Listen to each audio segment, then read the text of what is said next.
Arab Saudi sudah melakukan berbagai cara untuk bisa lolos ke Piala Dunia 2026.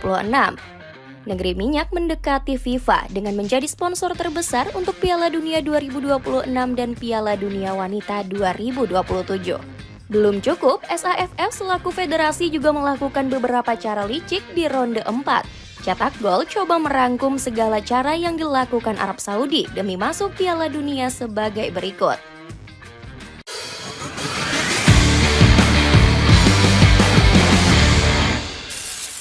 Pertaruhan menyumbang dana terbesar. Arab Saudi terus mencari berbagai cara untuk dapat menjadi salah satu anak emas FIFA. Negeri elang diketahui sampai menghamburkan banyak uangnya demi tujuan tersebut. Salah satu caranya terlihat dari Arab Saudi yang menjadi sponsor terbesar bagi Piala Dunia 2026. Hal ini diperlihatkan dari keseriusan Saudi Aramco yang menyumbangkan 100 juta dolar per tahunnya. Bahkan kesepakatan ini kabarnya akan terus berjalan sampai dengan tahun 2027. Alhasil, Arab Saudi saat ini menjadi sponsor terbesar dalam sejarah FIFA. Kesepakatan fantastis ini terbukti langsung memberikan keuntungan bagi Arab Saudi. Salah satunya terlihat dari Saudi Aramco yang mendapat hak eksklusif untuk ditampilkan di berbagai media. Bahkan perusahaan ini juga mendapat hak spesial dalam pertandingan. Selain itu, Saudi Aramco kabarnya juga mendapatkan berbagai hak eksklusif lainnya. Namun kehadiran Saudi Aramco nyatanya nggak mendapatkan respon positif dari masyarakat. Banyak pihak yang mengecam habis-habisan keterlibatan perusahaan ini. Terlebih, Saudi Aramco mendapatkan penolakan dari banyak pemain sepak bola wanita. Pasalnya, perusahaan ini dinilai memiliki banyak masalah pelanggaran HAM seperti disebut Erin McLeod. Saya pikir ini kembali lagi pada FIFA sebagai organisasi yang sangat kuat. Apa tanggung jawab mereka untuk menegakkan apa yang telah mereka katakan? Mereka telah menyatakan secara terbuka pendirian mereka tentang hak asasi manusia, ucap kiper timnas Kanada tersebut. Selain itu, FIFA juga dianggap tutup mata dengan berbagai permasalahan lain yang disebabkan Saudi Aramco. Sebut saja seperti pencemaran lingkungan. Perusahaan ini diketahui memiliki riwayat buruk dalam permasalahan emisi karbon. Tercatat, Saudi Aramco telah bertanggung jawab lebih dari 4% gas rumah kaca sejak tahun 1965. Bahkan, perusahaan ini tercatat menjadi penyumbang emisi karbon ketiga di dunia yang membuatnya semakin kontroversial. Sabotase timnas Indonesia demi start bagus. Setelah mendapat simpati FIFA, Arab Saudi juga mulai menggembosi lawannya di ronde keempat. Indonesia disebut akan menjadi salah satu korban dari kelicikan negeri elang. Hal ini terlihat dari SAFF yang sengaja mengatur jam pertandingan yang menguntungkan Arab Saudi. Diketahui skuad Garuda diberi waktu tanding yang berdekatan untuk menghadapi Irak. Kami mendapatkan slot pertandingan yang pertama itu pukul 20.15 waktu Arab Saudi dan laga kedua itu pukul 18.00 waktu Arab Saudi, ucap Erick Thohir. Pemilihan waktu ini dinilai akan sangat merugikan Indonesia karena nggak memiliki waktu istirahat yang cukup. Alhasil, PSSI langsung memprotes keputusan SAFF ini ke AFC. Pasalnya, Indonesia menjadi satu-satunya tim yang terbang jauh karena bukan berasal dari Timur Tengah.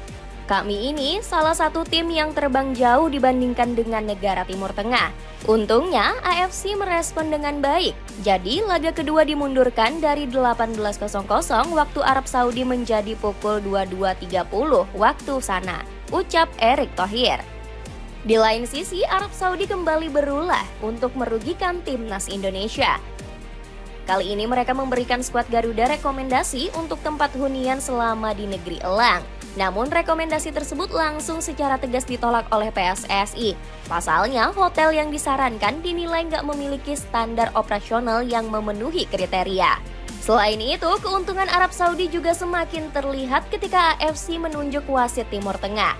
Hal ini disebut akan memberikan kerugian besar bagi skuad Garuda. Pasalnya, timnas Indonesia menjadi satu-satunya tim yang bukan berasal dari regional Timur Tengah.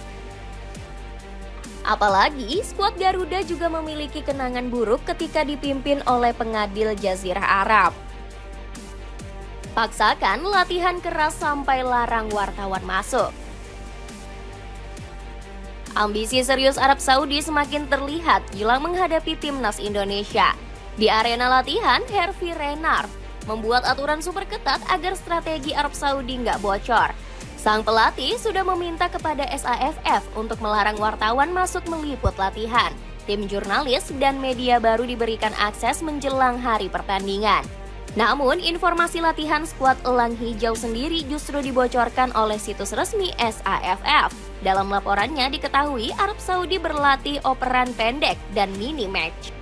Latihan dimulai dengan pemanasan, dilanjutkan dengan latihan operan, kemudian pertandingan kecil, sebelum ditutup dengan peregangan, tulis Federasi Sepak Bola Arab Saudi.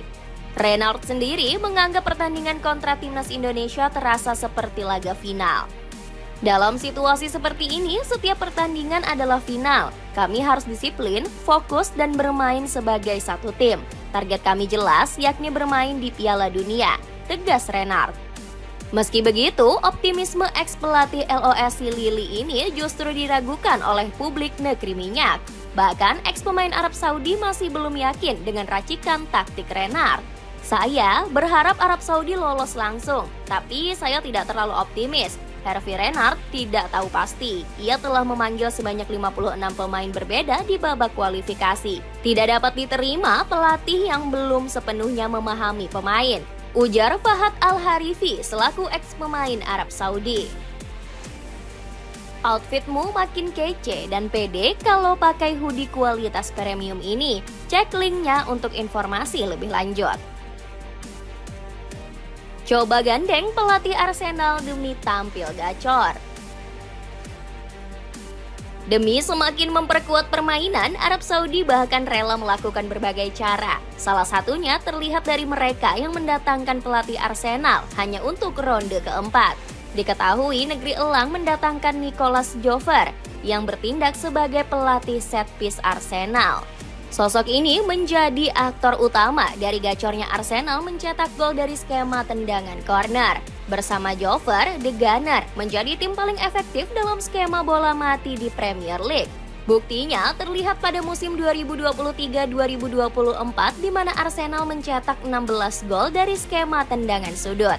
Bahkan Arsenal telah mencetak 7 gol dari skema set piece dari 12 gol mereka musim ini. Belum lagi kepiawaian Jover ini bahkan mendapatkan pujian dari Thomas Frank selaku pelatih Tottenham. Kami pandai bertahan di sudut, tetapi Arsenal tetap dapat menemukan celah yang besar ketika mendapatkan kesempatan dari tendangan sudut, ucap Frank saat masih melatih Brentford. Gak heran kalau kepiawaian Nicolas Jover ini membuat Arab Saudi sangat kepincut. Pasalnya, negeri Elang memiliki pemain tinggi yang bisa memanfaatkan skema tendangan sudut. Tercatat, skuad Elang memiliki rata-rata tinggi pemain di angka 1,8 meter. Hal ini lebih tinggi 10 cm dibandingkan timnas Indonesia yang berada di kisaran 1,7 meter. Belum lagi, Arab Saudi memang terkenal menjadi tim yang gemar mengincar gol dari skema tendangan sudut. Hal ini terlihat dari pasukan hijau yang menerima 82 corner selama kualifikasi. Catatan ini membuat negeri Elang menjadi tim nomor 4 dengan corner kick terbanyak. Gak heran kalau kehadiran Jover harus membuat skuad Garuda waspada dengan Arab Saudi. Pasalnya, skema-skema bola mati ini dinilai akan menjadi andalan Arab Saudi untuk mencetak gol di putaran 4 nanti. Celana chino panjang kualitas premium cuma 30 ribuan aja. Cek link di bawah ini. Itulah ulasan segala cara yang dilakukan Arab Saudi demi masuk ke Piala Dunia.